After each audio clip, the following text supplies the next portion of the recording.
called a short stay. Thrice divorced, Bernice wound up back in her hometown in southern Wisconsin. As a girl, Bernie had taken pride in that small town, named Cambridge, a regal, scholarly name. Everyone knew that. But inevitably, the people that she cared about, friends from the University of Chicago, where she never actually attended, but she had lived down the street, and her live-in boyfriend in West Virginia, her rebound-turned-husband in Florida, they all learned that her Cambridge wasn't in England, not even in Massachusetts. She came back in November, just before Thanksgiving, and there had already been 2 blizzards. Snow was covered the ground. Over the telephone the week earlier, Amelia, her sister, had said, "Oh," when she asked to stay with her. "Oh, nothing permanent, of course, just until I line up my ducks again."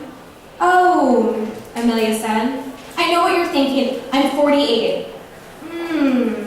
And I'm too old for this." "Well, you know what? You're right. You're right. It's temporary, believe me." No sound was on the other line. "Please?" Amelia had a sprawling home with 5 bedrooms and marble Corinthian columns on her front porch. Her 4 daughters had left for college or married, and her husband mostly stayed in their apartment in downtown Milwaukee. "Well, it makes perfect sense to me," Bernice told Amelia. "To be close to work, of course, sure, to avoid the morning commute." But it made no sense to her, actually.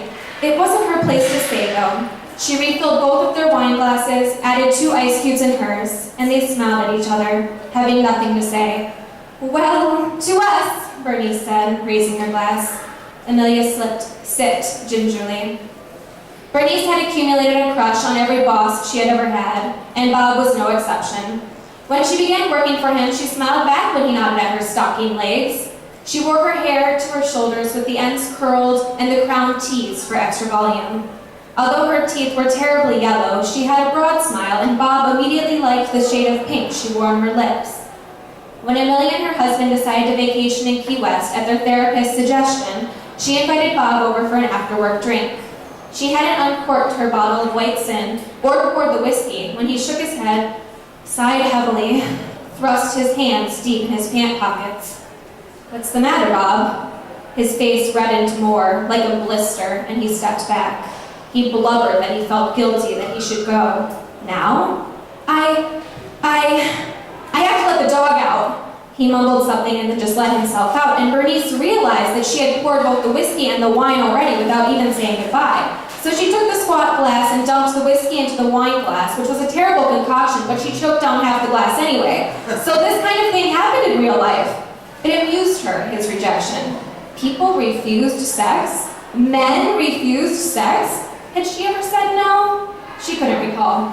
Did that mean that she was more of a man than Bob? She had another gulp. Awful. And tossed the rest in the sink. She carried the wine bottle by its neck to the couch. Her sister had torn out this wall when they moved in to make a floor-to-ceiling window, but it still wasn't enough, so she had the entire house redesigned for taller ceilings in the living room, just for this big window. Bernie drank the wine from the bottle and laughed to herself. She thought the window was ridiculous. There was nothing to see but white. Snow-covered trees, snowy hills, white roofs, white, white, white, white, white. What could a person do with all that white? "It will thaw," she could hear Amelia now. She would probably quote that poem, "Nothing gold lasts." Bernie looked at her right hand, at her first engagement ring, the one that had the biggest diamond of all, and she smiled.